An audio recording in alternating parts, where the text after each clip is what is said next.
మొట్టమొదటి వ్యక్తి ఎవరంటే అబ్రహాం. చాలా మంది ఉన్నారు. అయితే అబ్రహాము గారు పొందుకున్నటువంటి ఆశీర్వాదాలు బైబిల్లో ఎవరు పొందుకోలేదు. సో అసలు అబ్రహాము ఎందుకు అన్ని ఆశీర్వాదాలు పొందుకున్నాడు? ఎవరైనా ఒక వ్యక్తి మంచిగా బ్లెస్ అయినప్పుడు అతన్ని మనము ఇంటర్వ్యూ చేస్తే, సార్ మీరు ఇంత స్థాయికి ఎలా వెళ్ళారండి, మీ విజయానికి గల కారణాలు మీరు మాకు చెబుతారా అంటే, ఖచ్చితంగా ఆ కారణాలు తెలుసుకున్న మనం కూడా ఏం చేస్తామంటే అదే బాటలో వెళ్ళడానికి ప్రయత్నం చేస్తాం. అవునా కదా బిడ్డారా? ఒక రోజంట బిల్ గ్రాహం ప్రపంచంలోనే అత్యధికంగా బాప్తీసాలు ఇచ్చిన వ్యక్తి. ఎంతమంది కనుకుంటున్నారు? 1 కోటి మందికి. ఎంతమందికి? 1 కోటి మందికి ఆయన బాప్తీసాలు ఇచ్చారు. ఆయన బతికిన కాలం ఎంత? 99 సంవత్సరాలు. 100వ సంవత్సరం వస్తుందనగా అప్పుడు ప్రభువును నిద్రించారు. ఒకరోజు బిడ్డలారా ఆయన ఇంటర్వ్యూ చేసి, సార్ బిల్ గ్రాహం గారు మీరు ఇంత స్థాయికి ఎలా వెళ్ళారండి, మీరు ఇన్ని సంఘాలు ఎలా కట్టారు, ఇన్ని లక్షల మందికి మీరు బాప్తిస్మలు ఇచ్చారు, అసలు మీ విజయానికి గల కారణం ఏంటండి అని అడిగినప్పుడు ఈయన కార్లు ఎక్కించుకుని ఒక సముద్రపు బిడ్డలారా ఒక ఓడరేవు తీసుకెళ్లారంట. తీసుకెళ్లి ఇది చెప్పారంట, నేను నేర్చుకున్నది ఈ సముద్రంలో ఉన్న ఈ నీటి బొట్టంత, ఇంకా నేర్చుకోవాల్సింది ఈ సముద్రం అంతా. ఇప్పుడు చెప్పండి, నేను ప్లస్ అవ్వడానికి మూల కారణం ఎవరంట?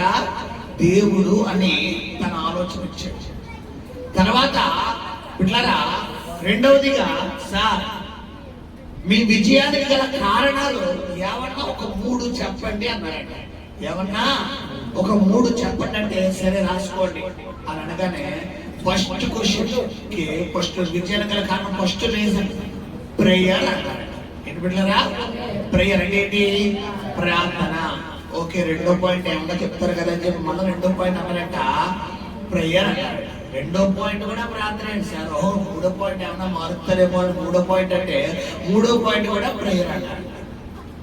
ఇప్పుడు నేను అంటాను, అంత పెద్ద సేవకుడే దేవుడు సన్నిధిలో ఆశీర్వాదాలు పొందుకోవడానికి మూల కారణం ఏమని చెప్తున్నాడు బిడ్డలారా? ప్రార్థన.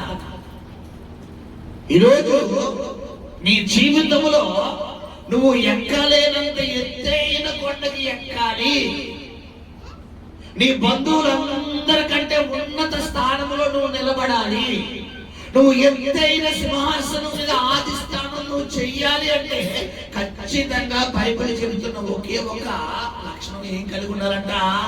ప్రార్థన. హల్లెలూయా! శబ్దంగా స్తోత్రం చెల్లిద్దామా?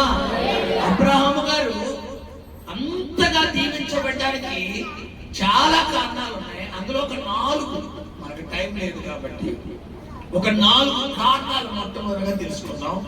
అసలు బైబిల్లో ఏవే ఉన్నాయో ముందు మనం చూద్దాం. ఆది కాండము 24వ అధ్యాయము ప్రారంభ వచనం మనం ముందుగా చూద్దాము. ఆది కాండము 24వ అధ్యాయము. అబ్రహాము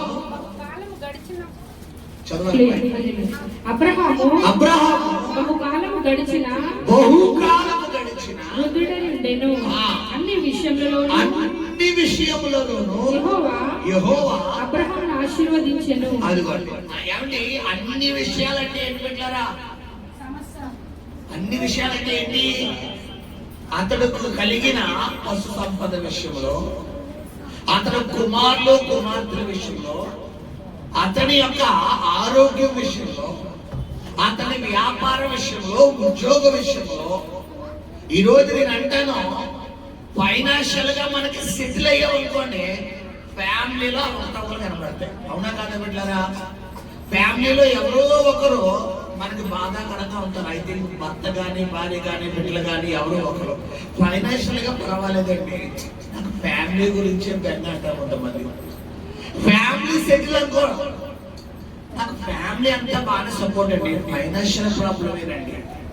ఈ 2 బాగున్నాయి అనుకోండి, ఫ్యామిలీ సెటిల్డ్, ఫైనాన్షియల్ సెటిల్ అని హెల్తే నాకు సరిగ్గా ఉండలేదు. ఏ క్షణాన్ని ఏమైపోతామో తెలియడం లేదు, భయపడి. హెల్త్ కూడా బాగుందండి, మా పెద్దోడి గురించే బెంగ, మా చిన్నోడి గురించే బెంగ, మా పెద్ద అమ్మాయి గురించే బెంగ, మా చిన్నమ్మాయి గురించే బెంగ. అంతా బాగానే ఉందండి, నా వ్యాపారం గురించే బెంగ. వ్యాపారం బాగానే ఉందండి, నా ఉద్యోగం గురించే బెంగ. ఏ క్షణాన్ని నా ఉద్యోగం తీసేస్తారో భయం. ఈరోజు నేను అంటాను, అబ్రహాము మనకులా కాదు, అతడు అన్ని విషయములలో ఆశీర్వదించాడు. ఎవరు అతను ఆశీర్వదించాడట? ఈరోజు సంగమం గమనించండి, నువ్వు కలిగిన సమస్తములో దేవుడు నిన్ను దీవించాలి. నువ్వు పట్టణంలో దీవించబడాలి, పొలములో దీవించబడాలి, నీ గర్భఫలము దీవించబడాలి, భూఫలము దీవించబడాలి, నువ్వు బయటకు వెళ్ళినప్పుడు దీవించబడాలి, లోనికి వచ్చినప్పుడు దీవించబడాలి. అంటే ఖచ్చితంగా నువ్వు చేయవలసిన కొన్ని కార్యాలు ఉన్నాయి. అవి అబ్రహాము గారు చేశారు కాబట్టి మాట ఇచ్చేటప్పుడు ఆయన ఎవరు కాదండి బిడ్డలారా, నరుడు కాదు. ఈరోజు మనుషులు అన్నవారు ఏదో ఒక రోజున ఏదో ఒక క్షణాన్ని మాట తప్పుతారు. మనుషుల స్వభావమే అంత. కానీ నేను మీకు ప్రకటిస్తున్న దేవుడు ఆయన నరుడు కాదు. ఆయన ఎవరమ్మా? దేవుడు. ఆయన దేవుడు. ఆయన నీకు మాట ఇస్తున్నాడు, ఖచ్చితంగా నేను నిన్ను దీవిస్తాను, ఖచ్చితంగా నిన్ను ఆశీర్వదిస్తాను, ఖచ్చితంగా నేను తలను పైకెత్తుతాను, ఎక్కడ అవమానం పొందావో అక్కడ ఘనతనిస్తాను, ఏ స్థలంలో అయితే నిందించబడ్డావో, ఏ బంధువుల ముందైతే నువ్వు వేస్ట్, నువ్వు ఎందుకు పనికిరావు, నువ్వు శుద్ధ దండగన్నావు అనిపించుకున్నావు, వాళ్ళందరి ముందు నీ తలను పైకెత్తే రీతిలో నేను నిలబడతానని దేవుడు నీకు వాగ్దానం ఇస్తే కనుక ఖచ్చితంగా ఆయన నీ జీవితంలో నెరవేరుస్తాడు. హల్లెలూయా. గమనించండి బిడ్డలారా, దేవుడి వాగ్దానం ఒక పక్కన ఉంటే వాగ్దానానికి తగ్గ శ్రమ కూడా మన జీవితంలో ఉంటుంది. నేను అంటాను, యోసేపుకి దేవుడు వాగ్దానం ఇస్తున్నాడు. ఏంటా వాగ్దానము? యోసేపు అన్న పేరుకి అర్థం ఏంటి బిడ్డలారా? ఫలించడి కొమ్మ. యోసేపు పేరుకి అర్థం ఏంటి బిడ్డలారా? ఫలించడి కొమ్మ. ఫలించడి కొమ్మ అంటే ఖచ్చితంగా అది ఎప్పుడు ఎంతవరకు అని ఉంటుందా బిడ్డలారా? చెప్పండి. ఫలించిన కొమ్మ అంటే ఏంటని? నిరంతరం చిగురు వేస్తానే ఉంటుంది, శాఖోపశాఖలు కదా వ్యాపిస్తానే ఉంటుంది. అంటే గమనించండి, ఖచ్చితంగా దేవుడు నేను ఆశీర్వదించాలని ఆయన అనుకున్నప్పుడు ఆ ఆశీర్వాదానికి మధ్యలో ఎవరు అడ్డొచ్చినా వాళ్ళని తొక్కించి మరి తీసుకెళ్ళిపోయే దేవుడు. హల్లెలూయా. అంతేకాని నీ ఆశీర్వాదాన్ని మధ్యలో ఆపి అరే రే ఇక్కడ ఆగు నాన్న, నీ ఆశీర్వాదం వచ్చిన ఆటంకం వచ్చింది, నేను తర్వాత దీవిస్తానని చెప్పే దేవుడు కాదు. యోసేపు ఆశీర్వాదానికి బిడ్డలారా మరి సాతాను గారు ఏ ట్రిక్ వేసాడంటే గొయ్యి వంటి ఒక ట్రిక్ వేసాడు. ఆ గొయ్యిని తొక్కి దేవుడు పైకి లేపాడా? గొయ్యిలోనే వచ్చాడా? చెప్పాలి శబ్దంగా. గొయ్యిని తొక్కి పైకి లేపాడా? గొయ్యిలోనే ఉంచాడా? ఈ రోజు నీ జీవితంలో కూడా నీ ఆశీర్వాదానికి గొయ్యి వంటి ఒక ఆటంకం ఉందేమో. ఆ గొయ్యి అప్పేమో, ఆ గొయ్యి అనారోగ్యమేమో, ఆ గొయ్యి నీ వ్యాపారమేమో, ఆ గొయ్యి నీ ఉద్యోగమేమో, ఆ గొయ్యి నీ జీవనోపాధి ఏమో, ఆ గొయ్యి నీ కుటుంబంలో మార్పు లేని వ్యక్తి ఏమో. అయితే యోసేపును ఆశీర్వదించిన దేవుడు, నువ్వు కూడా దేవుడికి సరెండర్ అయితే నీ చేత కూడా గొయ్యిని తొక్కి బయటికి లేపు ఆశీర్వాదం తీసుకొచ్చే దేవుడు. హల్లెలూయా. గమనించండి బిడ్డలారా, మనం ఒకసారి లేఖన భాగంలోకి వెళ్దాము. చూడండి, ఆదికాండము 12వ అధ్యాయము ప్రారంభ వచనం ఒకసారి చదువుకుంటే అబ్రహాము ఎందుకు ఆశీర్వదించబడ్డాడని మొట్టమొదటి కారణం అక్కడ మనకు యెహోవా నీవు లేచి నీ దేశం నుండి నీ బంధువుల యొద్ద నుండి నీ తండ్రి ఇంట నుండి బయలుదేరి నేను నీకు చూపించు దేశమునకు వెళ్ళుము. హల్లెలూయా. ఎవరిని గమనించండి, దేవుడు ఒక వ్యక్తిని దీవించాలి, ఒక వ్యక్తిని ఆశీర్వదించాలి అంటే ఆ వ్యక్తికి ఉండవలసిన మొట్టమొదటి లక్షణం ఏంటంటే లోబడే గుణం ఉండాలి. ఆ వ్యక్తికి ఉండవలసిన మొట్టమొదటి లక్షణం ఏంటి బిడ్డలారా? లోబడే గుణం. లోబడాలి. దేవుడు ఏం చెప్పినా ఓకే ప్రభు, నువ్వు ఏం చెప్పినా వింటారు. రే విడిచిపెట్టరా అంటే ఓకే ప్రభా విడిచిపెట్టు. రే ఆ మార్గంలో వెళ్ళకు, ఓకే ప్రభా వెళ్ళను. ఏ అక్కడే ఉండంటే ఓకే ప్రభా ఒక్క అడుగు. సంగమా ఈరోజు గమనించు, ఎందుకు ఈరోజు దేవుని ఆశీర్వాదాలు మనకు రావడం లేదు? ఎందుకు దేవుడి దీవెనలు మనకు రావడం లేదు? ఎందుకు ఎంత ప్రార్థించినా ఆ ప్రార్థన ఫలితం మనం పొందుకోలేకపోతున్నామంటే దానికి గల మూల కారణం మనం ఏం చేయలేకపోతున్నాం బిడ్డలారా? లోబడలేకపోతున్నాం. అబ్రాహాముతో దేవుడు, అబ్రాహామా నువ్వు లే, నీ కట్టుబాట్లు వచ్చలేకు, నీ ఆచారం వచ్చలేకు, నీ స్వనీతులు వచ్చలేకు, నీ సొంత ఆలోచన వచ్చలేకు. నీ తండ్రి చెప్పాడు, నీ తల్లి చెప్పింది, మీ తాత చెప్పాడు, మీ అమ్మమ్మ చెప్పింది, మీ నాన్నమ్మ చెప్పింది, ఆచారం వచ్చలేకు, విడిచిపెట్టు, నేను నీకు చూపించే దేశానికి వెళ్ళన్నాడు. అబ్రహాం మరుక్షణం ఎవరికి లోబడిపోయాడు బిడ్డలారా? ఈ రోజు అదే ప్రశ్న దేవుడు నిన్ను అడిగితే నువ్వేం చేస్తావంటే, నాకు 4 రోజులు అయిపోయింది ఆయన ఆలోచించుకుని చెప్తాను, తిరిగి ఎవరు కౌంటర్ వేస్తావు? దేవుడికి అర్థం. ఎందుకు దీవెన రాదమ్మా? ఆయన మాట అవునంటే కాదంటే ఎందుకు? ఆయన నిన్న నేడు రేపు ఏకరీతిగా ఉండే దేవుడు. అబ్రహాము కాలంలో, ఆదాము కాలంలో, నోవాహు కాలంలో ఎంత శక్తిమంతుడు, ఇప్పుడు కూడా అదే శక్తిమంతుడు. ఆయన ఆల్ఫా ఒమేగా, మొదటివాడు కడపటివాడు ఆయనే. ఆయన శక్తికి మించిన శక్తి ఇంకోటి లేదు. అందుకే యెషయా 59 అన్నాడు, యెషయా ప్రవక్త, రక్షింపుకున్నాడు ఆయన హస్తం కొరచ కాలేదు, విననేరుకున్నాడు ఆయన చెవులు మందము కాలేదు. ప్రభువా నీ హస్తం కొరచ కాలేదు అంటున్నావు కదా, నీ చెవులు మందం కాలేదు అంటున్నావు కదా, మరి ఎందుకునైనా మమ్మల్ని దీవించడం లేదు? మరి మీ ప్రార్థన చేసిన ప్రార్థన వింటున్నావు అంటున్నావు కదా, మరి ఎందుకునైనా మాకు దీవెన రావడం లేదంటే మీకును నాకును మధ్యలో ఏమున్నాయి అన్నాడు ఆయన? అతిక్రమాలను అడ్డుకోవడం ఉన్నది. ముందు ఆ గోడను మీరు కోల్చాలంటే ఎవరు కోల్చవలసిన పని ఎవరిది బిడ్డలారా? మనదే. మన నోటితో అతిక్రమము మాటలు, మన తలంపులతో అతిక్రమము తలంపులు, మన ఆలోచనతో అతిక్రమము ఆలోచనలు ఆలోచించి మధ్యలో ఒక గోడ కట్టేశాడు. ఒక గోడ కట్టేయడం వల్ల ఆ గోడ ఉన్నంత వరకు దేవుని హస్తము రావాలన్న ఈ గోడ ఏం చేస్తుందంట? ఆపేస్తుంది. ఇప్పుడు ఆ గోడ మీరు అనుకోవచ్చు, ఆ గోడ ఏదో దేవుడికి కూల్చేయచ్చు కదా అంటే, ఆయన కూర్చాడు. చేసింది ఎవరు చెప్పాలి, మాట్లాడింది ఎవరు బిడ్డలారా? మనము చేసింది ఎవరు? ఇప్పుడు చూడండి, వెనకల కూడా సామెత ఉంది, నీ నెత్తి మీద ఏదో ఉందంటే నువ్వే తీసేయాలంటే వెనకలకి ఎవరు బాబు నెత్తి మీద పూజుందంటే చూసినాక ఎలాగ తీసేయాలంట. రెండోసారి చెప్తాడా? చాలా మంది దేవుడి దగ్గర ఈ బ్యాచ్ ఎక్కువ. ప్రభువా నువ్వే విడిపించాను ఆయన, నేను మానలేకపోతున్నాను, నేను ఆ పాపం నుంచి బయటికి రాలేకపోతున్నాను, నువ్వే విడిపించాను ఆయన అంటే ఆయన విడిపించగలిగే సామర్థ్యుడు. కాకపోతే నీ అంతటి నువ్వు విడుదల పొందుకున్నావనుకో, జీవితంలో దాని వైపు ఏం చేయవు, ఎల్లో. అదే ఆయన విడిపించడం మళ్ళీ ఏం చేస్తావు? కుక్క తోక వంకరే. కొంతమంది ఆలోచనలు, కుక్క తోకనే నువ్వు ఎదురు బద్దులు ఎత్తి కట్టినా కూడా ఎదురు బద్దు మనలోకి ఏం చేస్తుంది? నిటారుగానే ఉంటుంది. ఎప్పుడైతే ఎదురు బద్ద తీసిన మరుక్షణం మనుషుల స్వభావం కూడా అంతే. ఈ కుక్క తోక వంకర అనేది మన బుద్ధిలోంచి మనం బయటికి రావాలి. బయటికి రావాలి అంటే ముందు మారాల్సింది ఎవరు బిడ్డలారా? మనం మారాలి. ఇక్కడ అదే అంటే అబ్రహాముతో, అబ్రహాము ఎందుకు అంత స్థాయికి వెళ్ళాడు, అబ్రహాం ఎందుకు అంతగా దీవించబడ్డాడంటే మొట్టమొదటి కారణము అబ్రహాము లోబడుతున్నాడు బిడ్డలారా.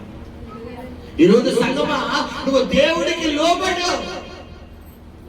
దేవుడు ఏం చెప్తున్నాడు? వాక్యం ఏం చెబుతుంది? ఎలా ఉండమని చెబుతుంది, ఎలా నడుచుకోమని చెబుతుంది. మన పాదములకు దీపముగా చేసుకోమన్నది వాక్యం, మన త్రోవకు వెలుగుగా చేసుకోమన్నది వాక్యం. ఈరోజు ఈ వాక్యము అనగా యోహాను సువార్త 1వ అధ్యాయంలో ఏం చెప్తున్నాడు భక్తుడు? ఆది వాక్యము నేను, వాక్యము దేవుని యొద్ద, వాక్యము దేవుడై ఉండెను, ఆయనే కృపా సత్య సంపూర్ణ శరీరధారిగా మన మధ్యన ఆయనే యేసు. ఇప్పుడు వాక్యం అంటే ఈక్వల్ ఎవరు బిడ్డలారా? జీసస్. అంటే ఎవరి మాటకు లోబడాలి మనం? యేసయ్య మాటకు లోబడాలి. యేసయ్య ఏం చెబుతున్నాడు అలాగే ఉండమన్నాడు, అలాగే ఉండాలి. నీ లోపల ఉన్న ఆ యొక్క నేను అన్న స్వభావాన్ని నువ్వు తొలగించిన మరుక్షణం యేసయ్య నీలోకి రాగలడు. మనం చూసుకుంటే లోకా సువార్త 19వ అధ్యాయంలో ఒక వ్యక్తి మన అక్కడ పరిచయం అవుతున్నాడు. ఎవరైనంటే జక్కయ్య. ఈ పొట్టి జక్కయ్యను మనం చూసుకుంటే ఇతడు యేసు ప్రభు వారంట ఈ ఎరుకో పట్టణం గుండా బయలుదేరి ప్రయాణమై వెళ్తున్న సందర్భంలో ఈ యేసు ప్రభు వారిని చూడాలని చాలా మంది జనాలు ఉన్నారు. కానీ వారితో పాటు జక్కయ్య కూడా చూడాలి. కానీ ఆకారం ఇచ్చేది ఎవరు మిగిలరా? పొట్టువాడైనందున యేసేం చూడలేకపోవడానికి అవకాశం లేదు. అసలు చూడడానికి అవకాశం లేదు అక్కడ. ఇతడికి అవకాశం లేదని చెప్పి ఇతను అవకాశం వదిలేసుకున్నాడంటే వదులుకోలేదు. ఏం చేశాడు? ఒక చెట్టుని ఎంచుకున్నాడు.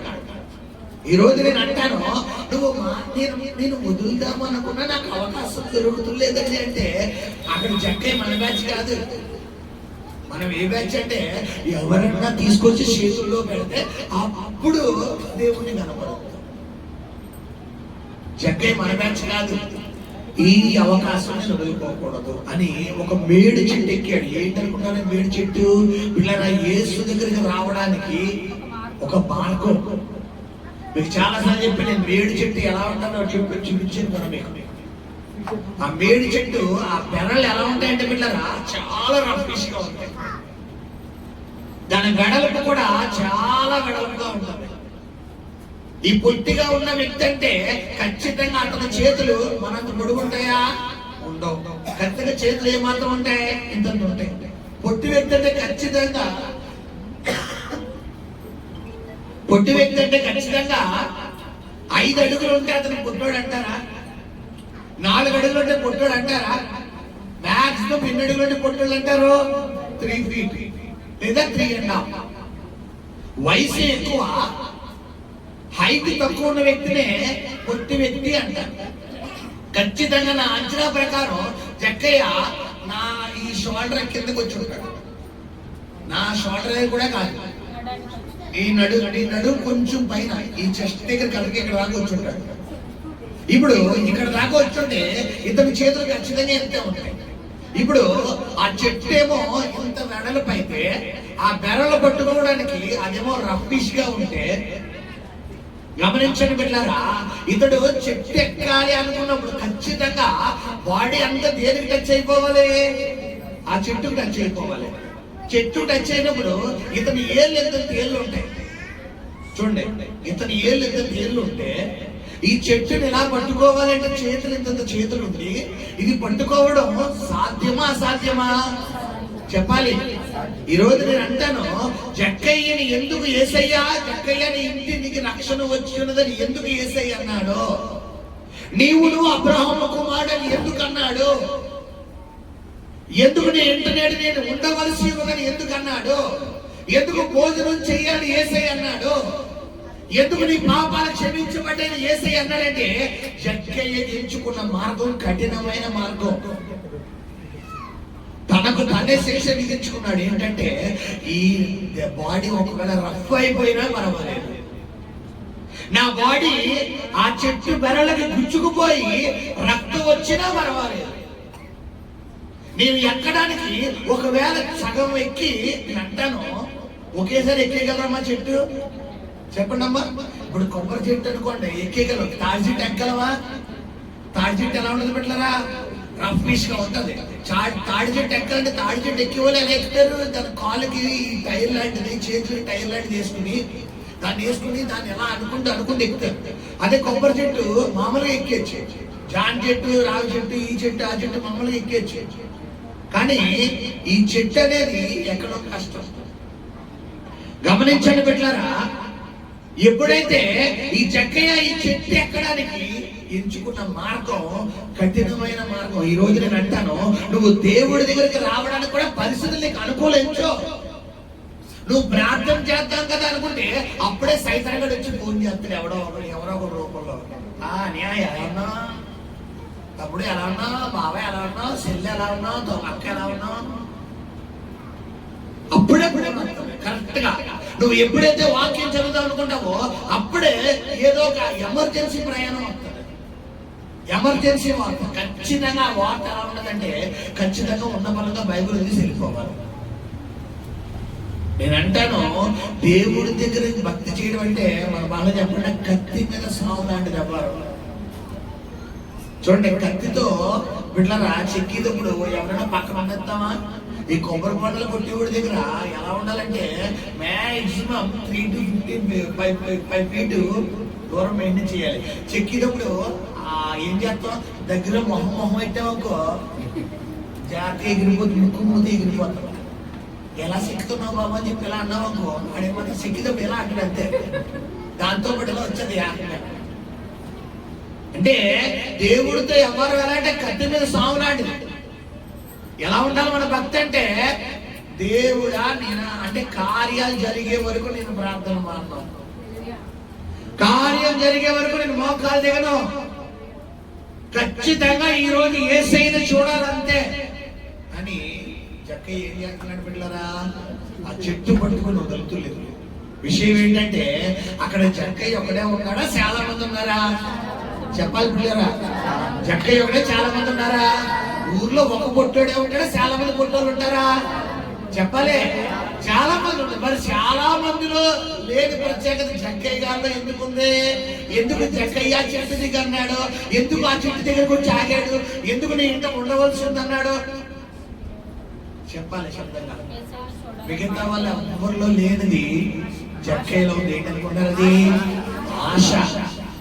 ఈరోజు నువ్వు దేవునికి లోబడాలని ఆశ ముందు నీకు కలగాలి.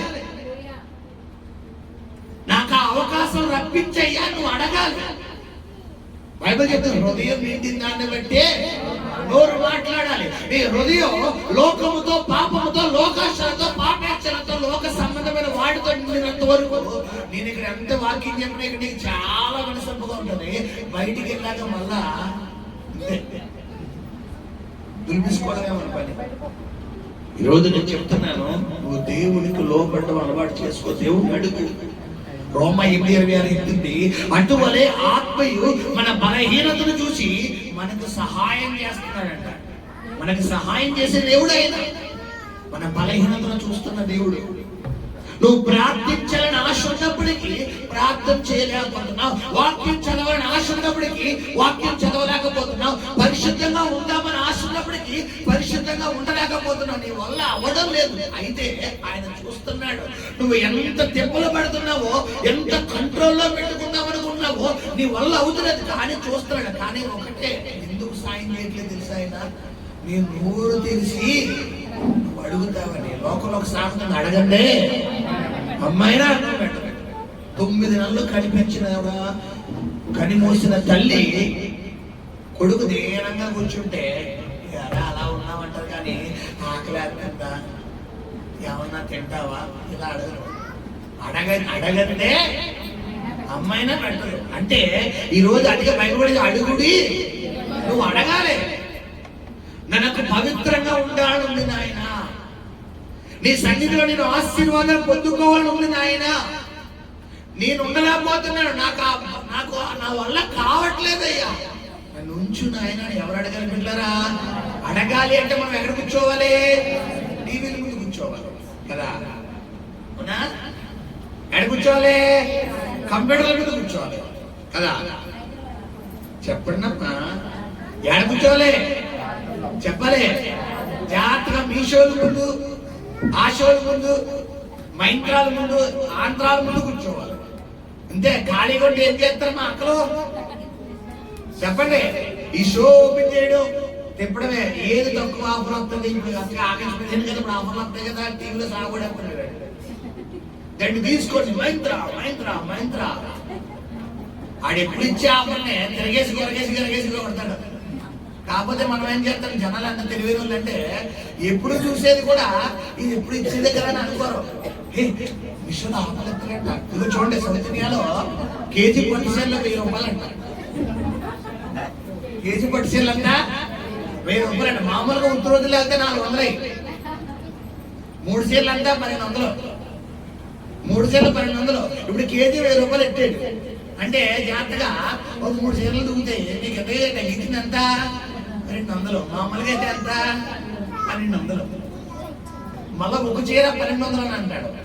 ఒక చీర 1200 అంటే 3 చీరలు 3600. 3600. నువ్వు గొర్రె కాబట్టి ఆడు గొర్రె చెప్తాడు. మనం కూడా దేనికోసం వెళ్తాం? అయ్యి బాబాయ్ 1000 రూపాయలకి 3 చీరలు. అలా చీర ఒకసారి వాటర్లో పెట్టి తెరుతుంది, దాని రుచి పెట్టి తెలుస్తుంది. మనం దేనికోసం పరిగెడతామమ్మా? ఆఫర్లో నేను అంటాను, ఆటి కోసం పరిగెట్టే ఆశ ఏదో ఈయన కోసం పరిగెట్టామనుకో, షేర్ ఎక్కడికి వస్తుంది? నీ కాలు దగ్గరికి వస్తుంది, వెళ్ళక్కర్లేదు. ఇప్పుడు 1000 రూపాయల షేర్ కాదు, 10,000 షేర్ నీ దగ్గరికి వస్తాయి. ఎందుకు? నువ్వు దేన్ని ఎత్తుతున్నావు? దేవుణ్ణి ఎత్తుతున్నావు. ఈరోజు గమనించు సంగమా, ఎందుకు అబ్రాహాము దీవించబడ్డాడు అనడానికి మొట్టమొదటి కారణం ప్రభు చెప్తున్నాడు మనతో. ఏంటంటే అబ్రాహాము లోబడ్డాడు. మనం కూడా ఏమి బిడ్డలారా? లోబడాలి, దేవుడికి లోబడాలి. ప్రార్థన విషయంలో లోబడాలి, వాక్యం విషయంలో లోబడాలి, ఇచ్చే విషయంలో లోబడాలి, పరిశుద్ధత విషయంలో లోబడాలి, విడిచిపెట్టే విషయంలో లోబడాలి. దేవుడు ఏదైతే చెయ్యొద్దు అన్నాడో ఆ విషయంలో లోబడాలి. లోబడటం అంటే చాలా కష్టమైన పని, కానీ దాన్ని అబ్రహాము గారు ఎలా చేశారు బిడ్డలారా? ఇష్టంగా చేశారు. ఏదైనా ఒక పని చెయ్యాలి అంటే 2 విధాలుగా చెయ్యొచ్చు. కష్టంగా చెయ్యొచ్చు. ఇప్పుడు కష్టంగా చేసామనుకోండి, ఇంత పని కూడా ఎలా ఉంటుంది బిడ్డలారా? చాలా బాధాకరంగా ఉంటుంది. అదే ఇష్టంగా చేస్తే చూడండి, ఈ జట్టు కూలీలు ఉంటారు చాలా మంది మార్కెట్ లో, రాబోస్ మార్కెట్. అలా రోజుకి కొన్ని 100 కేజీల బస్తాలు అలవోగ్గా ఇలా ఎత్తి ఇలా పడేస్తారు. అదే మనం 10 కేజీల బస్తాలు 3 అంతస్తులు కిచెన్ కోసం ఎన్ని తిప్పలు పడతామంటే మంచిది బాబోయ్ 3 అంతస్తులు. ఈ గ్యాస్ బండ్లో ఇంటి డెలివరీ చేసేవాళ్ళు 3 అంతస్తులు 4 అంతస్తులు అలవోగ్గా ఎత్తేస్తారు. అదే ఒక బండ ఖాళీ బండ మనం పైకి తెచ్చి కింద తెచ్చాలంటే ఎలా ఉండదు? 3 సార్లు 30 సార్లు 30 మీటర్లుగా తిప్పి చేతులు లాగేస్తున్నాయి. ఇప్పుడు నేను అంటాను, వాళ్ళు చేసేదానికి మనం చేసేదానికి తేడా ఏంటమ్మా? వాళ్ళు ఏమన్నా కాంప్లైంట్ పుష్టులు అవుతారా? వాళ్ళు మనకులాగా ఏం చేస్తారు? మంచిదే. వాళ్ళు చేసేది ఏంటంటే ఇష్టపడి చేస్తారు, వాళ్ళకి తప్పదు. అది వృత్తి కాబట్టి ఏం చేస్తారు? అది ఇంకా ఇష్టంగా చేస్తారు. మనం ఎలా చేస్తాం దాన్ని?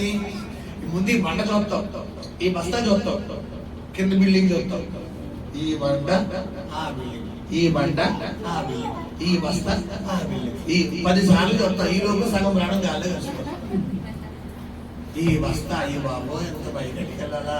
నేను అంటాను, ముందు నువ్వు చూపేది ఇదంతా 1 నిమిషంలో వేసి వచ్చేస్తానంటే చెప్పండి, ఆపలేదు. కానీ మనం ఎలా చూస్తాం? బస్తా బిల్డింగ్, బస్తా బిల్డింగ్. నువ్వు చూపేది. ఈరోజు గమనించే సంగమా, నువ్వు దేవుణ్ణి చూసే విధానం తేడాగా ఉంది. నువ్వు సమస్యనే గొప్పగా చూస్తున్నావు. ఆయన దేన్ని చూడమంటాడు? ఆయన చూడమంటాడు. నువ్వు సమస్యను చూసే ఆలోచన ముందు బయటికి రా. నీ సమస్యను చూసుకుంటూ నువ్వు అక్కడే గడిపెడతావు. అందుకే నీ సమస్య ఇంచు కూడా కదలడం లేదు. అబ్రహాం గారు మన బ్యాచ్ కాదు. అబ్రహాము దీవించబడడానికి మొట్టమొదటి కారణం లోబడ్డమైతే, అబ్రహాం గారు అన్ని విషయాల్లో ఆశీర్వదించబడడానికి 2వ కారణం ఏంటంటే బిడ్డలారా, మరి విడిచిపెట్టడం. దేవుడు అన్నాడు, అబ్రహామా నువ్వు లేచి నీ దేశం నుండి, నీ తండ్రి ఇంటి నుండి, నీ బంధువుల యొద్ద నుండి విడిచిపెట్టి నేను నీకు చూపించే దేశానికి వెళ్ళు అన్నాడు. 2వది నువ్వేం చేయాలమ్మా? విడిచిపెట్టాలి. ఏం చేయాలి? విడిచిపెట్టాలి. విడిచిపెట్టడం ఈ రోజు నీకు అలవాటు అవ్వాలి, అలవోగ్గా అలవాటు అయిపోవాలి. కొంతమంది ఉంటే విడిచిపెట్టాలంటే చాలా కష్టంగా తీసుకుంటారు. నేను అంటాను, బైబిల్ చెప్తుంది, దేవుని కంటే దేన్నైతే నువ్వు అమితంగా ఇష్టపడుతున్నావో అది దేవుడు ఏం చేస్తాడంటే నీకు దూరం చేస్తాడంట. ఇప్పుడు జీవితాంతం నీతో ఉండాలి అనుకున్నప్పుడు ఖచ్చితంగా ఫస్ట్ ప్లేస్ ఎవరికి ఇవ్వాలి? అప్పుడు నువ్వు ఇష్టపడిన దగ్గర జీవితాంతం ఉంటుందా లేదా అని మనం ఏం చేస్తాం? నువ్వు అక్కడే ఉండి ప్రభా, ఫస్ట్ ప్లేస్ ముందు నా బిడ్డ, ముందు నా కొడుకు, ముందు నా కూతురు. ఇప్పుడు సైతానుడు ఎక్కడ దాడి చేస్తాడో ఈ కొడుకును కూతుర్ని గిల్లుతాడు. గిల్లినంటే మనం ఏం మానేద్దాం చెప్పండి? ప్రార్థన మానేద్దాం. ఎందుకు? నీ వీక్నెస్ ఎవరో? నీ కొడుకు కూతురు. నీ వీక్నెస్ ఎవరో? నీ భర్త భార్య. నీ వీక్నెస్ ఎవరో? నీ వ్యాపారం. కొంతమంది చూడండి, వ్యాపారం లేకపోతే బుర్ర పని చేయదు.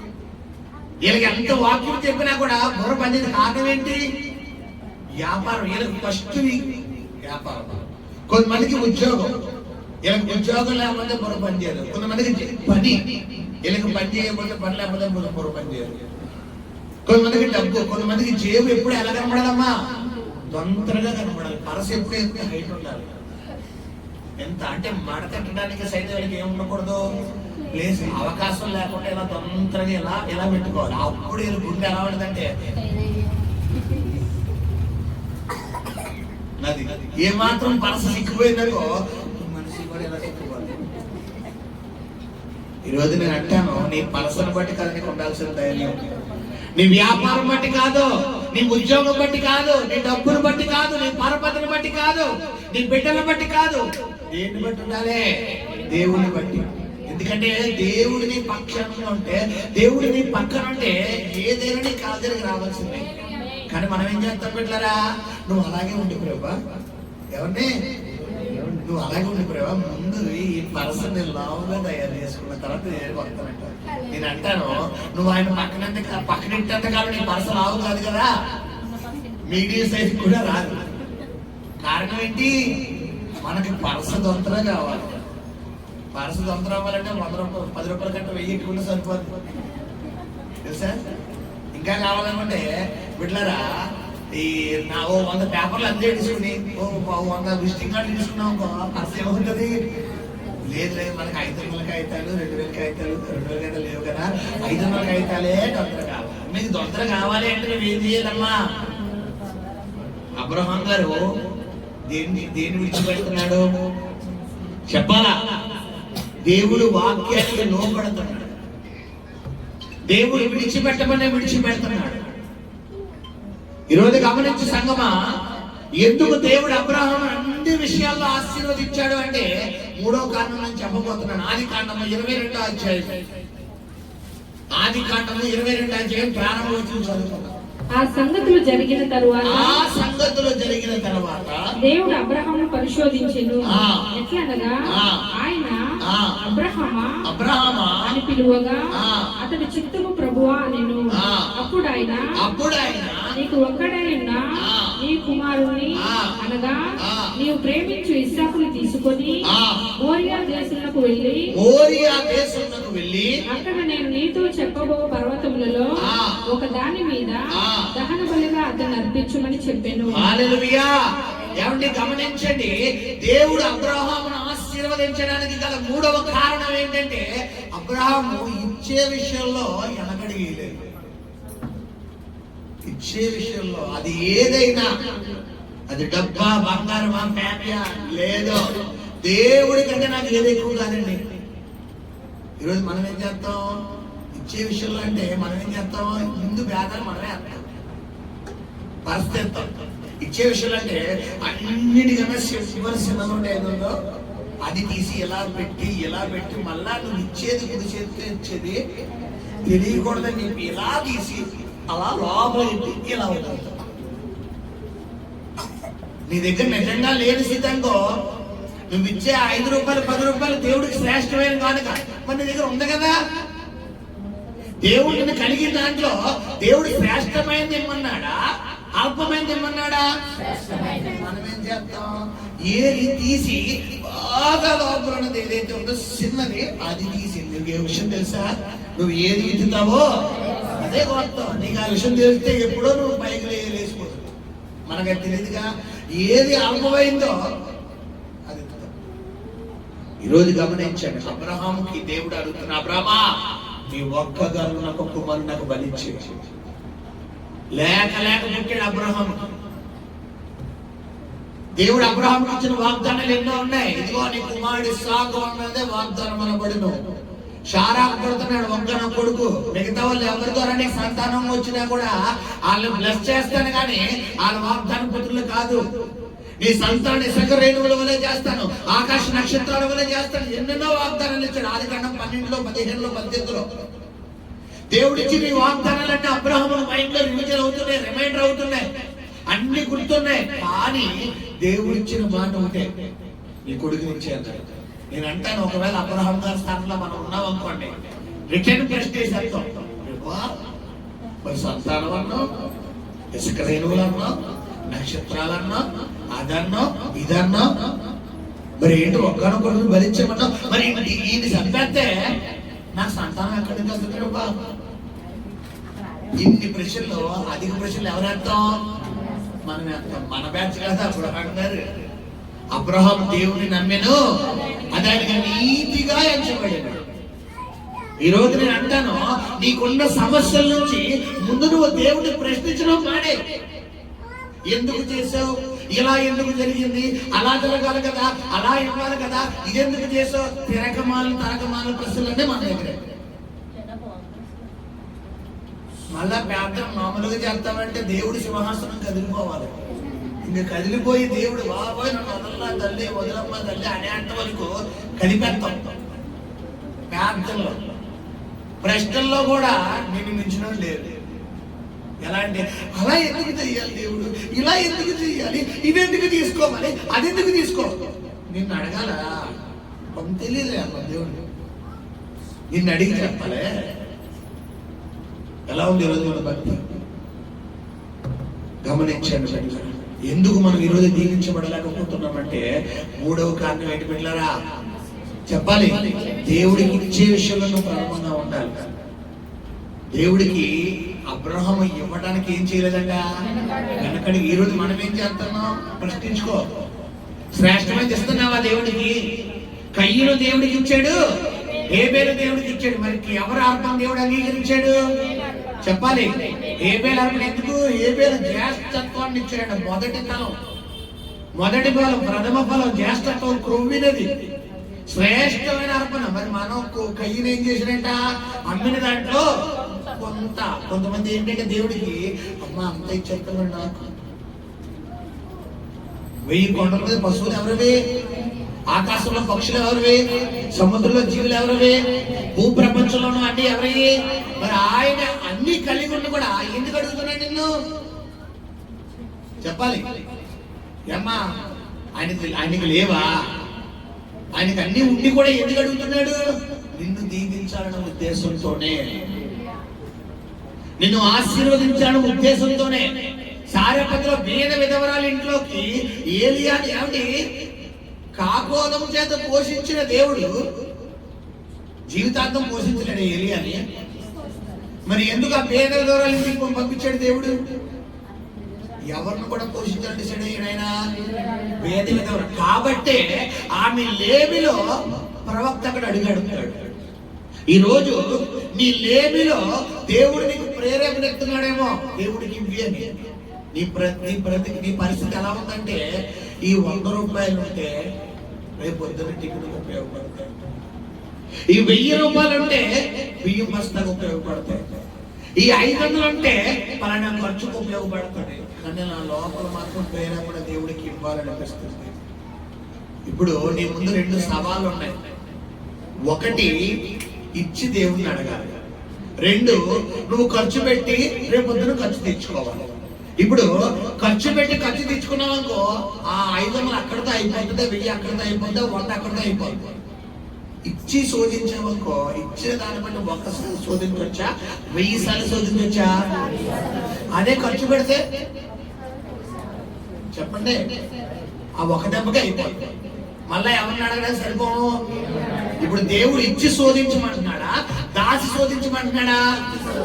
మనం ఏం చేస్తున్నాం? దాచుతున్నాం. నీకు ఎందుకు దీవెన రావడం లేదంటే ఎందుకే? ఫస్ట్ మనం లోబడం, 2వది విడిచిపెట్టడం, 3వది దేవుడికి ఇచ్చే విషయంలో వెనకడిగాలి. ఇంకో కారణం ఉందా చెప్పేసి ముగించేస్తాను. ఆదికాండం 18వ అధ్యాయం మొదటి 3 వచనాలు. మరియు మమ్రే దగ్గరనున్న సింధూర వనములో అబ్రహాము ఎండవేళ గుడారపు ద్వారమందు కూర్చొని ఉన్నప్పుడు యెహోవా అతనికి కనబడెను. అతడు కన్నులెత్తి చూచినప్పుడు 3 మనుషులు అతని ఎదుట నిలబడి ఉండేది. అతడు వారిని చూచి గుడారపు వాకిటి నుండి వారిని ఎదుర్కొనుటకు పరిగెత్తి నేల మట్టుకు వంగి, ప్రభువా, నీ కటాక్షము నా మీద ఉన్న ఎడల ఇప్పుడు ఈ దాసుని దాటిపోవద్దు, నేను కొంచెము నీళ్లు తెప్పించేదను, దయచేసి కాళ్ళు కడుక్కొని ఈ చెట్టు కింద అలసట తీర్చుకొనుడి, కొంచెము ఆహారము తెచ్చేదను, మీ ప్రాణములను బలపరుచుకొనుడి, తరువాత మీరు వెళ్ళవచ్చును. హల్లెలూయా. సంగమా, ఈ రోజు నువ్వు అన్ని విషయాల్లో దీవించబడాలి అంటే 4వ మాటగా ప్రభు చెప్తున్నాడు, ఆతిథ్యం ఇవ్వడం నీకు అలవాటమ్మా. ఆతిథ్యం అంటే ఏంటమ్మా? అతిథి దేవో భవ అంటారు పెద్దలు. అంటే ఏంటి? అతిథిని ఏం చేయాలి? ఈ రోజు మనకి అతిథి వస్తే గుర్తుపోయి ఎవరన్నా సొంతం ఇంటికి వచ్చాడు అనుకోండి, బాబు మధ్యన వెళ్ళిపోతారా, పొద్దున వెళ్ళిపోతారా, భోజనం టైంకి వచ్చాడు, మళ్ళీ ఏం తేవాలా, చికెన్ తేవాలా, మటన్ తేవాలా, బాబాయ్ ఇప్పుడు మనకే లేదనుకుంటే ఇప్పుడు మన మీద వచ్చి మన బ్యాచ్ కదా అబ్రహం లేదు. మనం మనిషి ఉండగానే లెక్కలేసేస్తాం. ఒకవేళ 4 రోజులు అన్నాం అనుకోండి, ఫస్ట్ రోజు ఫ్రై పీస్ బిర్యానీ వచ్చేస్తారు, దమ్ బిర్యానీ వచ్చేస్తారు ఫస్ట్ రోజు. ఆ ఫస్ట్ రోజు సాయంత్రం కోడిగుడ్డు దగ్గర వచ్చేస్తారు, మరుసటి రోజు పొద్దున్నే పప్పుచారు వచ్చేస్తారు, సాయంత్రం చారు ఆమ్లెట్ వచ్చేస్తారు, ఆ 3వ రోజు జాతగా పులిహోర తనిపించినా ఏమో అది కూడా ప్రశానం కాదు, ఆశనం. ఆ తర్వాత రోజు కూరలే వండాలి పెట్టలేదు, ఒంట్లో పోలేదు, మధ్యాహ్నం తినేద్దామే, పచ్చడం లేదు. ఇప్పుడు మనం ఆతిథ్యం ఇచ్చే లెవెల్ ఇది. అబ్రహాం గారు మన ప్లేస్ కాదు, 3 మనుషులు వచ్చారంట మధ్యాహ్నం. ఆ మమ్మీ అనే సింధూరవరం దగ్గర ఆయన కూర్చోబెట్టాడు, అయ్యా దయతో కొద్దిగా సమయం మీరు ఉండండి, ఈ మంచినీళ్ళు తాగండి, నేను నా భార్యకి చెప్పి నేను ఆహారం సిద్ధపరుస్తాను. ఒక లేత పెయ్యంట, అంటే ఏంటి? లేత గోడం తీసుకున్నాడు, దాన్ని వధించాడు. బిడ్డలారా, అబ్రహాం గారు వచ్చిన విధులు ఆతిథ్యులందరికీ వచ్చిన ఇంతకీ ఎవరైనా ఉన్నారు? 3 మనుషులు. అంటే ఎవరాలో? తండ్రి, కుమార, పరిశుద్ధాత్మ. ఈరోజు అతిథి రూపంలో దేవుడు ఏదో ఒక రూపంలో నీ ఇంటికి వస్తాడు. వచ్చిన అతిథిని ఏం చేయాలి? నువ్వు గౌరవం చేయడం నీకు అలవాటు అవ్వాలి. కొంతమంది చూడండి, ఈ ఆడవాళ్ళు ఏంటంటే వీళ్ళ పుట్టింటోళ్ళు వచ్చారనుకోండి ఇంటికి, అయ్యి బాబు ఎక్కలేని చికెన్లు, మటన్లు, బిర్యానీలు అన్ని వీళ్ళకే. వీళ్ళ ఆయన గారికి ఫోన్ అవుతుంది, అయ్యో మా అమ్మ వచ్చింది, మా అన్నయ్య వచ్చాడు, మా తమ్ముడు వచ్చింది, మా అక్క వచ్చారు, నాకు మా బావ వచ్చారు, ఇదిగో తీసిరా. సరే చెప్తాను. ఏమాత్రం ఈ ఆయన గారి తరపులు వచ్చారనుకో, ఇదిగో మీ అమ్మ వచ్చింది, ఎప్పుడు వెళ్ళిపోతా అడుగు, మీ అన్నయ్య వచ్చాడు, ఎప్పుడు వెళ్ళిపోతుందో అడుగు, నేను చేయలేను, ఏమన్నా కావాలంటే 100కి తెచ్చుకో, బయట తెచ్చుకో, జిమ్మట పెట్టుకుంటావు, టమాటో పెట్టుకుంటావు, పెట్టుకో. ఏమ్మా మీ అమ్మగారు, మీ నాన్నగారు, మీ తమ్ముడు గారు, మీ అక్కగారు, మీ బావగారు, మీ మరిది గారు, ఆలగారు, ఈలగారు వస్తే మాత్రం వేడి వేడి గాలి ఉడతావా? అదే నీ భర్త తరపులు వస్తే మాత్రం టమాటాలు వాడమంటావా? ఇప్పుడు ఈ మొగోళ్ళు ఎవరు తక్కువ అంటే వీళ్ళు కూడా ఏం చేస్తారు? వీళ్ళ అమ్మగారు, వీళ్ళ నాన్నగారు, వీళ్ళ తమ్ముడు గారు, వీళ్ళ చెల్లి గారు, వీళ్ళ అక్కగారు, వీళ్ళ అందరూ వస్తే మాత్రం వేడిగా ఇంట్లో వీళ్ళ ఆవిడ గారిని ఉండే వరకు వదలరు. ఎప్పుడైతే ఈ అమ్మాయి అంటే మా అమ్మగారు వస్తారంటే, అయ్యా ఎందుకు వస్తుంది, ఇక రాకూడదు అంటే మీ అమ్మ వస్తే మాత్రం పంచభక్ష పరవన్నాలు ఉండేచ్చు, కానీ వాళ్ళ అమ్మ వస్తే మాత్రం నీకు జేబీ చూసుకుంటావా? నీకు జేబీ ఏమంటారు? జేబీలో ఏం కనబడితే చిల్లర బయట. వీళ్ళ అమ్మ వస్తే మాత్రం ఆ బీరువాలో డబ్బులు తీ ఏమన్నా డబ్బులు ఏమంటే, అమ్మో మా నాన్న వచ్చాడు, మా నాన్న ఖచ్చితంగా బిర్యానీ వండాలి. అదే ఆ నాన్న వచ్చాడంటే ఇంట్లో పులిహోర వండుకో, నాన్న తెచ్చుకో. ఈరోజు గమనించు సంగమా, అతిథి ఇంట్లోకి ఎవరి రూపంలో వచ్చినా గౌరవించాలి. నీకు రావాలా? వాక్యానుసారమైన జీవితం నీకు ఉండాలా? 4 పాయింట్లు దేవుడు చెప్పాడు మనతో. ఒకటి ఏంటంటే అబ్రహాము ఆశీర్వదించబడిన కారణం లోబడ్డాడు. ఈరోజు నీకు లోబడ్డం తెలియాలా? నీ భర్తకు లోబడాలా, నీ భార్యకు లోబడాలా, నీ పిల్లలకు లోబడాలా, నీ తల్లిదండ్రులు లోబడాలా. ఈరోజు ఎందుకు కుటుంబంలో బిడ్డలారా ఐక్యత ఉండడం లేదంటే ఈ భార్య భర్తలకు లోబడు. వీళ్ళు ఎడ్యుకేటెడే, ఈవిడ ఎడ్యుకేటెడే. ఈయన అంటది బిడ్డలారా ఇలా నువ్వు ఒకటే కాదు, నేను చదువుకున్నాను, నాకు డబ్బు సంపాదించడం వచ్చు. అక్కలారా, చెల్లెలారా, పిల్లలారా, మీకు చెప్తుంది ఏంటంటే నువ్వు ఎంత సంపాదించినా, నీ భర్త ఎంత జీరో బ్యాలెన్స్ అయినా నీ భర్తకు నువ్వు లోబడాలి. అది వాక్యం చెప్తుంది. భార్యలారా మీ స్వపురుషులకు ఏమవ్వాలంట? లోబడాలి. నువ్వు నీ భర్త జీరో బ్యాలెన్స్ అయ్యింది, నువ్వు నెలకు 1,00,000 రూపాయలు ఇన్కమ్ తెచ్చినా నీ భర్తకు నువ్వు లోబడాలంటే. చాలా మందికి డబ్బు చేతిలో పడగానే భర్తలు ఎలా కనబడతారంటే వేస్ట్ జీరోలా కనబడతారు. కష్టపడి భార్య పిల్లలు చూసుకోవడం కూడా తెలియదు అని తిరగేసి ఎలా చేసినా చిన్నపోవాలి. ఇప్పుడు నీ జాతకం తిరుగుతుంది, రేపు పొద్దున్న ఆయన తిరిగే దాంతో పోల్చుకుంటే నేను కరేపాకుతో సమానం. మరి ఇప్పుడు దాకా ఆయన చూసింది ఏంటి? ఇప్పుడు ఆయన కొద్ది కాలం ఇంట్లో ఉంటున్నాడు, కొద్ది గట్టిగా అవ్వడం లేదు, ఆయన చెయ్యి తిరుగుతులేదు. ఆయన చెయ్యి తిరగలేనంత మాత్రాన ఆయన వేస్ట్ అన్నది అనుకోకూడదు. ఎందుకు? భార్యలారా చెప్పండి, ఈ మాటలు మనకు రావు, చాలా కష్టంగా వస్తాయి. అదే భర్తలారా భార్యలకు లోబడి అంటే ఈ స్త్రీల స్వరాలు పైకి లెగిసిపోతాయి, ఆ స్త్రీలు కూడా పైకి లేచిపోతాయి. బయటికి వెళ్ళితే ఇప్పుడు అమ్మ నాకు అందరూ సెక్యూరిటీ ఉన్న మొగ్గులు అందరూ ఆడారు, అది మగ సైన్యం నాకు సెక్యూరిటీ ఇవ్వాలి. హల్లెలూయా. సగమా భార్యలారా మీ భర్తలకు లోబడండి. పిల్లలు నువ్వు 10th అయినా, ఇంటర్మీడియట్ అయినా, డిగ్రీ అయినా, అమ్మమ్మ అయినా, తాతయ్య అయినా, ఎంత చదివినా మీ అమ్మకు నువ్వు కొడుకువే, మీ నాన్నకు నువ్వు కొడుకువే, కూతురువే. నువ్వు ఎంత పెద్ద ఎదిగినా నువ్వు పిల్లలకి తల్లి అయినా కూడా మీ అమ్మకు నువ్వు కొడుకువే, కూతురువే. నేను చెప్పను, నేను ఎన్నో అన్నామనుకో లోకంలో సాగుతుంది. తాగితేవాడు ఉంటే అది నువ్వు ఇప్పుడు మీ అమ్మని మాటను తిరస్కా చెప్తేవనుకో రేపు పొద్దున్న నీకు కేర వస్తారు. ఇప్పుడు నువ్వు ఎదిగాక మీ అమ్మకి మీ నాన్నకి సమాధానం చెప్తారు, రేపు పొద్దున గుగ్గుపాలు తాగుతూనే ఒక్కడే కోపం దెబ్బ కంటుకోవాలి. చూడండి చిన్నపిల్లలు చాలా గట్టిగా తగులుతాయి. అలా ఎటకరంగా అన్నా కూడా మా అవిలో చిన్నప్పుడు మా అత్తగారిని ఒక్కడి గోపి మిగిలిందంటే ఇప్పటికే మా అత్తగారు చెప్పుకుంటాను ఉంటారు, అయ్యి బాబా మీ అమ్మాయి చేసి చాలా గట్టిగా తగ్గుతుంది అభిషేకానికి. ఎందుకు? చిన్నపిల్లలు చేసి చాలా. ఎందుకంటే ఇప్పుడు గనక నేను చేయనంటే నేను లోబడను, నేను ఎలాగే ఉంటానన్నామనుకో రేపు పొద్దున్న నీకు వస్తుంది కదా. నీకు అసలు కన్నా వడ్డీ ఇంకా ఇష్టం. నువ్వు ఇప్పుడు అసలే రేపు పొద్దున్న నీ కడుపులో వడ్డీ వస్తుంది కాబట్టి ఆ వడ్డీ నీకు అమితంగా మారకూడదండి. ఇప్పుడు అసలు నువ్వు ఎవరికి లోబడిపోవాలి? మీ తల్లిదండ్రులు లోబడిపోవాలి. ఇది బైబిల్ వాక్యానుసారం. ఏది వింటుతావో అదే వస్తావు. రేపు పొద్దున్న నీ కడుపులు పుట్టే పిల్లలు ఆల్రెడీ పాస్టర్ గారు మాకు పిల్లలు పుట్టించారంటే మాకు ఆపరేషన్ చేసే మాకు ఇంకా అవకాశం లేదండి అంటే నీకు ఇంకో వాక్యం అంటే ఇలాంటి తెలివినలు కూడా ఉంటారు కదా. అన్ని వాటికి ఇక్కడ సర్వరోగ నివారణ అనమాట వాక్యం. ఆల్రెడీ మాకు ఆపరేషన్ చేసేటంటే ఇప్పుడు మీ పిల్లలు ఉన్నారు చూసారా, ఇప్పుడు దాకా విన్నారనుకో నువ్వు కనుక ఈ వాక్యాన్ని మీరు సరి చేసుకుంటే ఇప్పుడు దాకా వెళ్ళిన కూడా వింటారు. లేదండి మీరు ఎంత చెప్పినా నేను లోబడినండి అంటావా, రెడీగా ఉండవు, యుద్ధం ఇంట్లో స్టార్ట్ చేసుకోండి. హల్లెలూయా. లోబడాలి. భర్తలారా మీ భార్యలు మీకు లోబడాలంటే భర్తలారా మీ భార్యలకు ఏం చేయాలమ్మా? ప్రేమించాలి.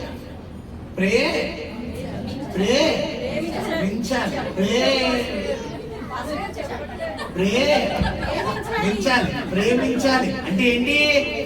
మించాలంటే ఏంటమ్మా? మించాలి. అందుకని నాకు చెప్పాను అంటే మించడం అంటే ఏంటి? నీ భార్య ప్రేమ కంటే ఎక్కువ ఇవ్వాలి. కానీ చేయలేమంటారు, ముందు వాళ్ళు ప్రేమించమనండి, తర్వాత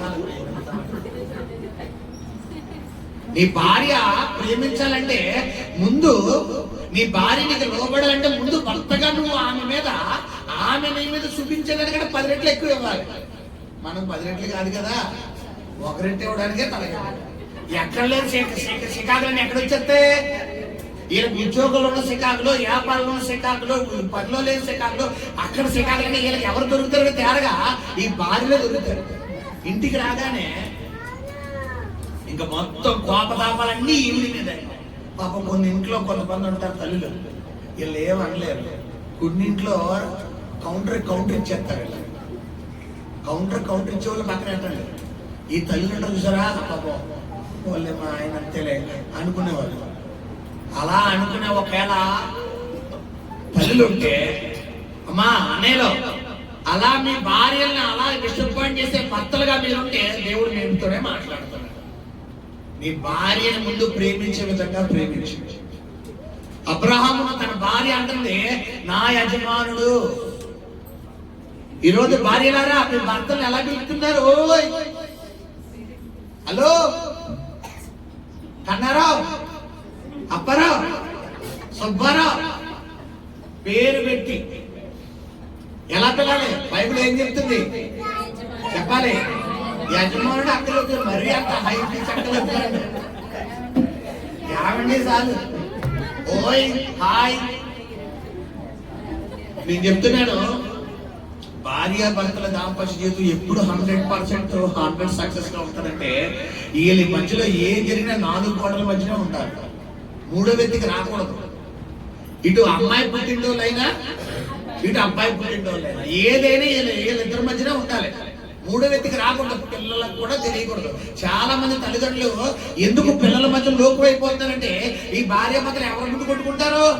పిల్లల ముందే. వీళ్ళ ముందు కొట్టుకుంటారు. వీళ్ళ ముందు ఈ పిల్లల ముందు ఈయన గారు మొత్తం బయట చూపించాల్సిన చికాకులన్నీ అలా అమ్మ చూపిస్తాడు. ఇప్పుడు ఈ అమ్మాయిలకి వీళ్ళకి ఈ అబ్బాయిలకు అనుకుంటారు మా నాన్నంత గయ్యాలుడు ఇంకెవడో లేడు బాబు. మా అమ్మ అంత గయ్యాలి ఇంకా బాబాయ్ మా నాన్న అసలు ఆగినవదు, మా అమ్మ అస్సలు మన ఆడి ఆగినవదు.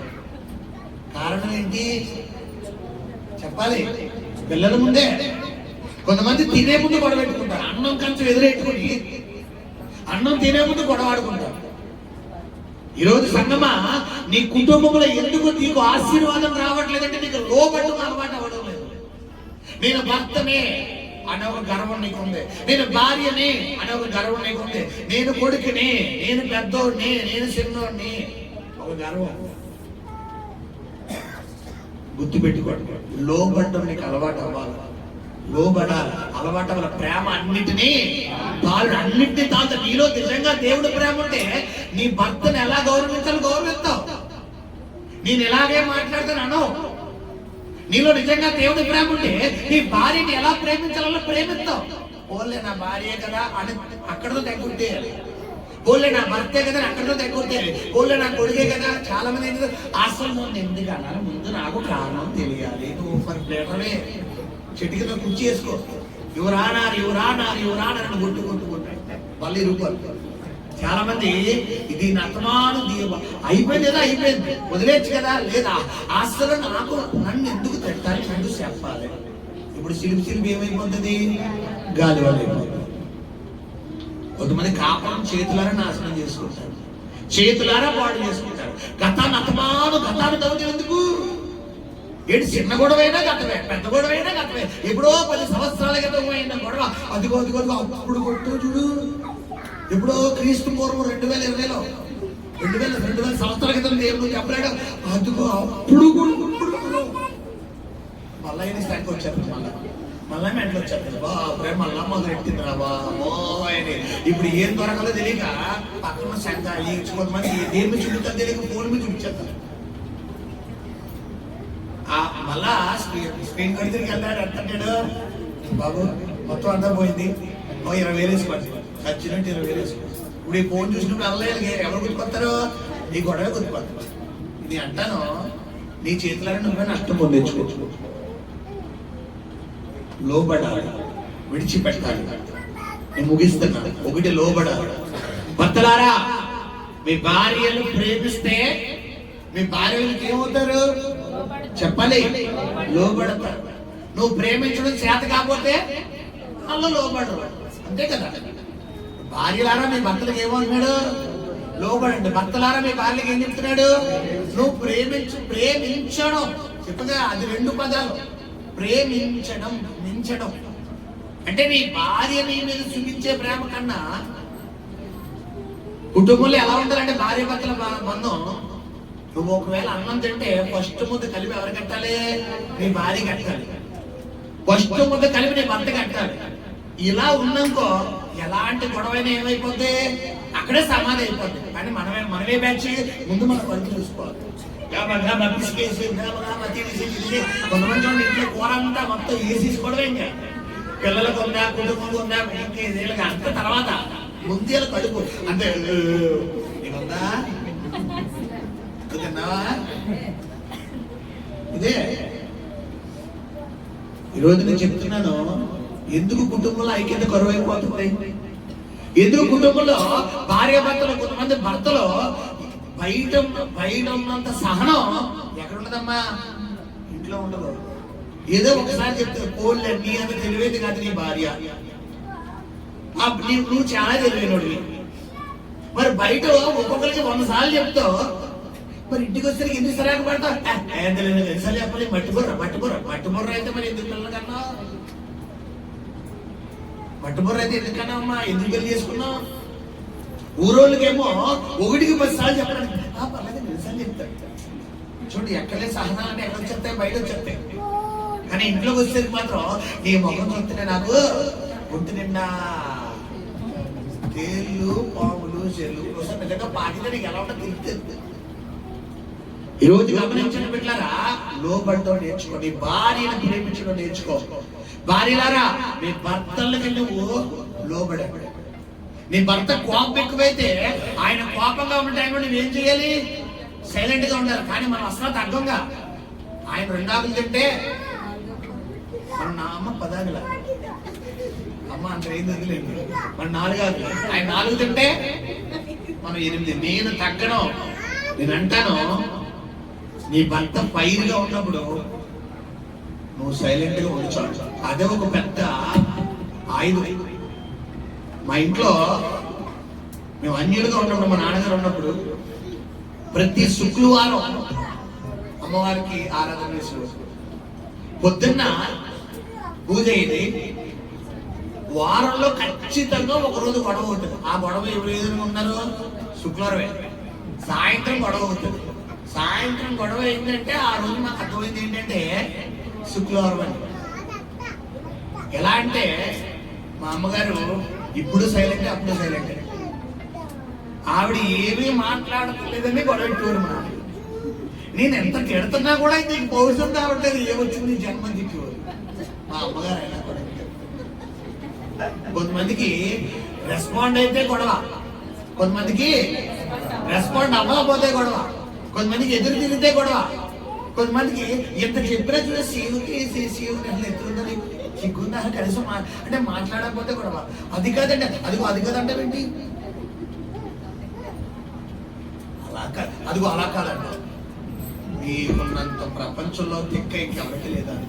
అదిగో నాకు దండం పెడతావా అంటే నీ అంత మురుకులా కనబడుతున్నారా? నిజంగా ఇలాంటి వాళ్ళు అపరిచితులు అన్నమాట ఇంట్లో.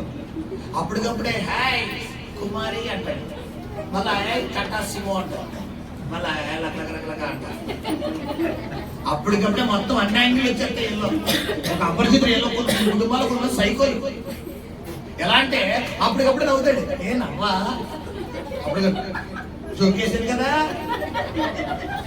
కదా అంటే నా జోకు నీకు జోకులా ఉందా? ఈ ఆడపిల్లలకి మెట్లు ఎక్కేస్తారు. కుటుంబాల్లో ఆడలు చంద్రముఖి, వీళ్ళకి మెట్లు ఎక్కిచ్చేస్తారు. వీళ్ళు ఎక్కడ లేని పాటలు అన్నీ కూడా కరెక్ట్ గా పడుకునేటప్పుడే పక్కనే ఈ చెవిలో గందరేగా వచ్చిన అంటే ఇంకా వీళ్ళకి మెట్లు ఎక్కేసి బాబ్రే ఎంత పొద్దున ప్రయాణం వెళ్ళాలి వదిలేట. అదిగో నా మాట నా దాకా వచ్చేసరికి నీకు వదిలేండి, నా మాట. హలో హలో హలో మాస్టర్ గారు ఆశీర్వాదం స్టార్ట్ చేసి ఏంటంటే క్లాస్ పెడుతున్నారంటే వస్తుంది. మరి ఆశీర్వాదం రావాలి అంటే లోపల ఉన్న సేదంతా ఏం చేయాలి? బయటికి తీయాలి. సీమంతా బయటికి తెస్తేనే ఆరోగ్యం వస్తుంది. నిజమైన డాక్టర్ గారు ఏమనుకుంటున్నారు? లోపల ఉన్న క్రిములన్నీ ఏం చేస్తారు? బయటికి తీసి ట్రీట్మెంట్ స్టార్ట్ చేస్తారు. ఇప్పుడు డూప్లికేట్ డాక్టర్ గారు ఏం చేస్తారు? పైపై కట్లు కడేస్తారు. పైపై కట్లు కడేస్తే లోపల పాము ఏమంటారు, సీమ్ పడి కాల్ తీసేంత వెళ్ళిపోతారు. మనం ఆ బ్యాచ్ కాదు, భయపెట్టచ్చప్పులు కాదు, లోపలికి తీసుకెళ్ళిపోతాం. లోపల తీసుకెళ్ళి మొత్తం సిగరెట్ మొత్తం గెలికేసి మొత్తం బయటికి లాగేసి అక్కడ ఆయింట్మెంట్ ఐడియల్ వేసుకుంటూ కట్టుకుంటూ వస్తాం. ఆ తర్వాత పుండు నయం అవుతుంది, నీ కాలు బాగుపడుతుంది, నీ జీవితం బాగుపడుతుంది. హల్లెలూయా. నీతిమంతుని గద్దింపు తైలాభిషేకం. నువ్వు గద్దింపు అట్టి గద్దింపు నేను ఏం చేయకూడదు అంటాడు, త్రోసివేయకూడదు. ఈ రోజు వాక్యంలో దేవుడిని గద్దిస్తున్నాడు. నువ్వు లోబడ్డం నేర్చుకో, విడిచిపెట్టడం నేర్చుకో, దేవుడికి ప్రథమ స్థానం ఇవ్వడం నేర్చుకో. ఫైనల్ గా ఏం చెప్పానమ్మా, నాలుగోది ఏం చెప్పాను, ఆతిథ్యం. నీ ఇంటికి నీ పుట్టింటోళ్ళు వచ్చినా నీ అత్తింటోళ్ళు వచ్చినా ఎవరు వచ్చినా ఒకే ప్రేమ చూపించు, ఒకే ప్రేమ. వీళ్ళకి పరమన్నం పెడితే అలాగే పరమన్నం పెట్టాలి, వాళ్ళకి సద్దన్నం కాదు. అది మళ్ళా డైలాగ్ ఏంటంటే సద్దన్నం ఆరోగ్యానికి మంచిది. ఏం మీ అమ్మకి పరమన్నం మాత్రం మంచిది కదా, మీ అమ్మ కూడా పరమన్నం పెట్టచ్చు కదా, సద్దన్నం అబ్బాయి లేదు. అది ఆతిథ్యం. కుటుంబంలో ఆతిథ్యం ఉండాలి. 4 అబ్రహాం గారు ఇంకా చాలా కారణాలు ఉన్నాయి. ఈ 4 కారణాల వల్ల అతడు గొప్పగా ఆశీర్వదించబడ్డాడు. అందరికీ అర్థమైందా, అర్థమైపోయిందా? అర్థమైన వాళ్ళు శబ్దంగా స్తోత్రం చెల్లిద్దామా? అర్థమైపోయిన వాళ్ళు శబ్దంగా స్తోత్రం చెల్లిద్దామా? శబ్దంగా స్తోత్రం చెల్లిద్దామా? హల్లెలూయా. ప్రార్థన చేసుకుందాం. పరిశుద్ధము నమ్మకము కనికరము కలిగిన నీ పరలోకపు తండ్రి,